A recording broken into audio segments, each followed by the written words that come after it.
Bila jednom jedna zemlja vesela, čujte djeco kako nam je prekrasna.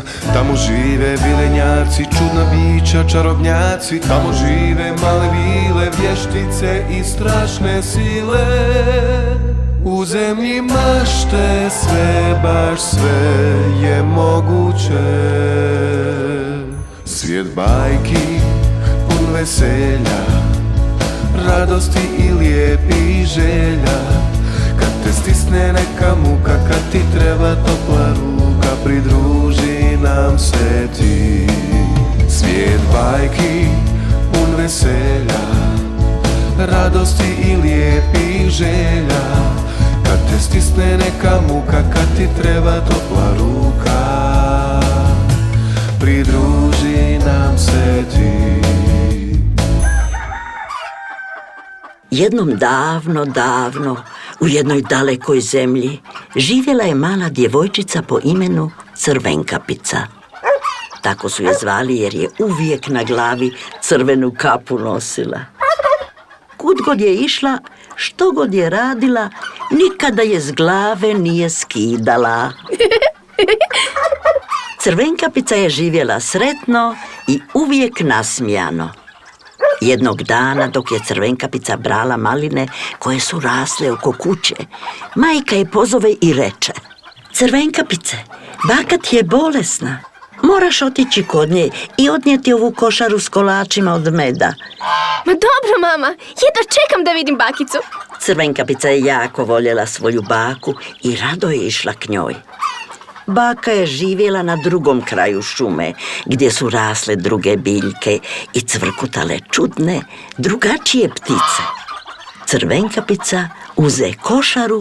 Bak, mama, vidimo se. Čuvaj se i nikako ne skreći sa staze. Dobro, mama. Zatvori vrata i krene prema šumi. Na, na, na, na, na, na, na. Dan je bio lijep, a sunce još visoko. Bilo je proljeće i cvijeće je cvjetalo šareno, mirisno, svuda pored staze. Počela je brati cvijeće da razveseli svoju baku. Podalje od staze ugledala je obitelj prekrasnih ljubičica koje su bile bakino omiljeno cvijeće. I iako joj je majka rekla da ne skreće sa staze, Crvenkapica ugazi u šumu. Baka će biti presretna. Svakim korakom Crvenkapica je ulazila sve dublje u šumu, gdje je pronalazila sve primamljivije cvijeće. O, puna mi je košara. Ali majka je nije bez razloga upozoravala. Šuma je bila opasna. Crvenkapica nije ništa primijetila, no kad je sa staze skrenula, jedna tamna prilika ju je u stopu pratila. Bio je to veliki, zločesti, šumski vuk. Uvijek gladan, uvijek spreman na spletke i podvale. Dolijala si, Crvenkapice. Već dugo te vrebam iz ove mračne šume. Bićeš slastan zalogaj. Ofucani, prljavi i prepredeni vuk skrivao se od stabla do stabla. Pratio je svaki korak male Crvenkapice.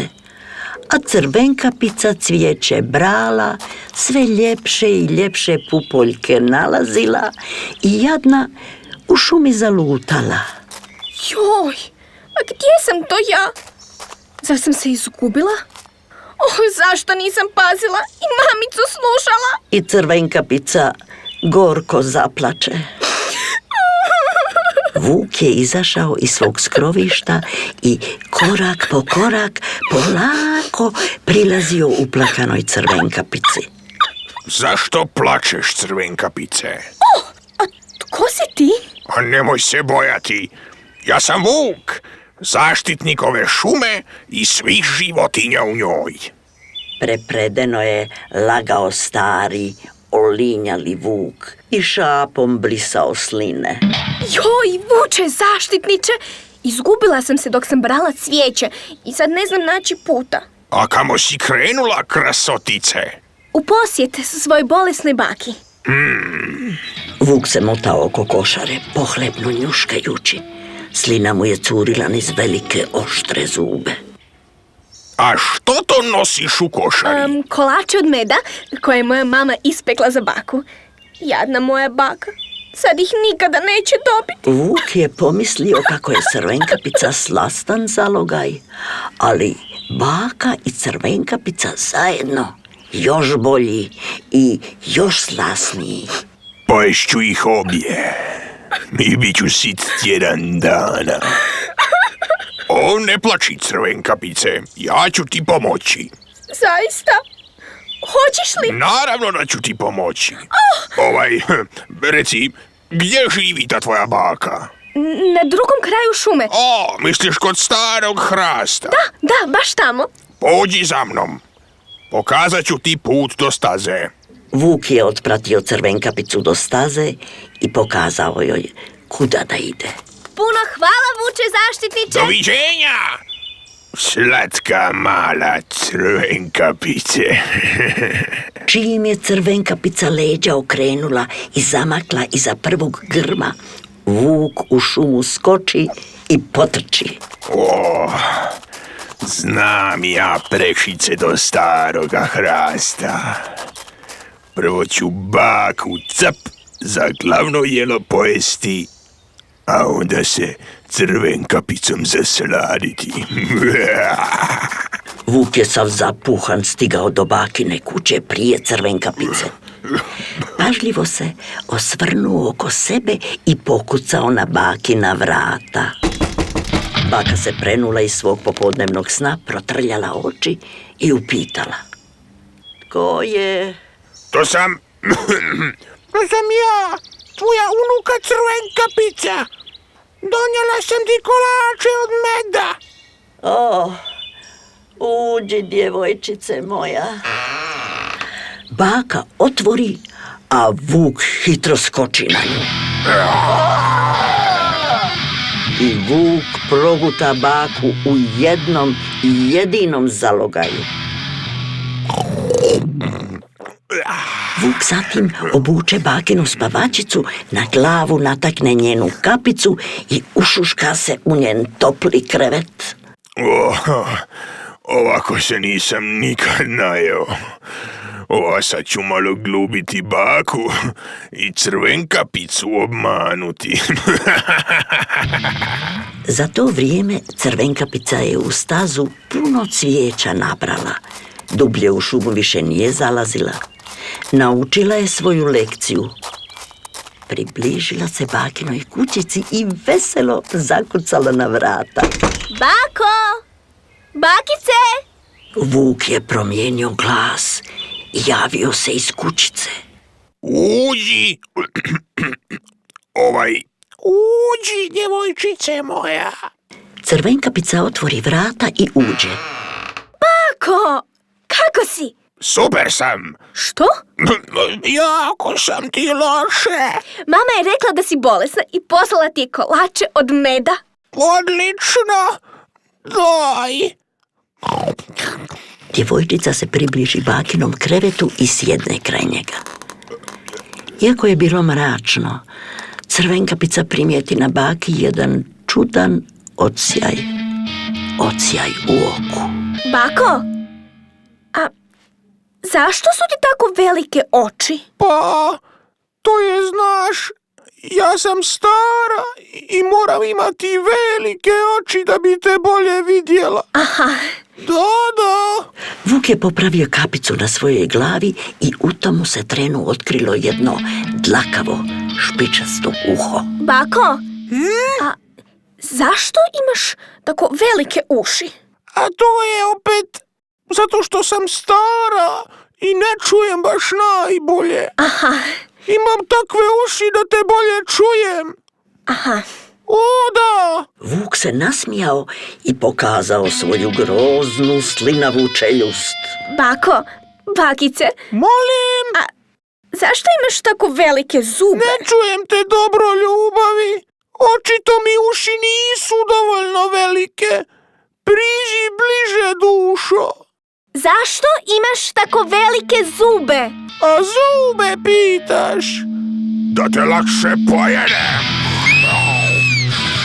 Skoči Vuk na Crvenkapicu i proguta je kao i baku u jednom jedinom zalogaju. Kod starog hrasta često je lovio lovac Luka. I baš u tom trenu je prolazio pokraj bakine kuće pjevajući. Ja sam hrabri lovac Luka, ne bojim se ni medvjeda ni vuka. Da te lakše pojedem. Šta to čujem? Začuši neobičnu buku u bakinoj kući, on pohita da vidi o čemu se radi. Primakne se prozoru i ugleda velikog zločestog Vuka kako čačka zube na bakinom krevetu, a veliki ofucani trbuh mu tromo visi sa kreveta. Ovo je bila prava gozba. Lovac Luka bio je pametan čovjek. Znao je da sa vukovima nema šale. Ako sad uđe, i njega će pojesti. Zato je mudro pričekao da Vuk zaspe. Umorila me ova gozba. Toliko sam se najao da ne mogu držati oči otvorene. Tako sam umoran. Mislim da ću... Kako je Vuk utonuo u zemlju snova, lovac Luka pažljivo otvori vrata i na prstima se približi krevetu. Izvadi svoj oštri lovački nož i tiho, da ga ne probudi, raspori Vuku trbuh. Uplašena baka i mala Crvenkapica slobodne izađu van. Hvala ti, lovče. Spasio si nas od Vuka zaštitnika. Pa kakvog zaštitnika, dijete moje? Pa to je zli Vuk. A što ćemo sad? Vuk će se probuditi i ponovno nas pojesti. Ništa ne brinite. Lovac Luka donese hrpu kamenja koje je sakupio oko kuće. Kamen po kamen položi u rasporeni Vukov stomak. Pažljivo ga zašije čvrstim koncem. Zatim zgrabi bakinu soljenku i dobro nasoli Vukova usta. A sad za mnom, moramo se sakriti. Svo troje se sakriše iza starog hrasta i pričekaše da vide što će biti dalje. Najednom Vuka nešto prenu. Što je ovo, dođavola? Nešto sam jako žedan. Moram piti. Vuk je kuću pretražio, ali nigdje nije mogao naći ni kapi vode. A onda je kroz prozor ugledao bakin bunar. Tu ću se napiti. Dogegao se do bunara. Nagnuo se da popije vode, ali je bunar bio dubok, a voda daleko. Popit ću te ja. Pa makar mi to bilo zadnje što ću učiniti. Kako se naginjao, tako je i trbuhom ušao u bunar. A kako je kamenje bilo jako teško, Vuk je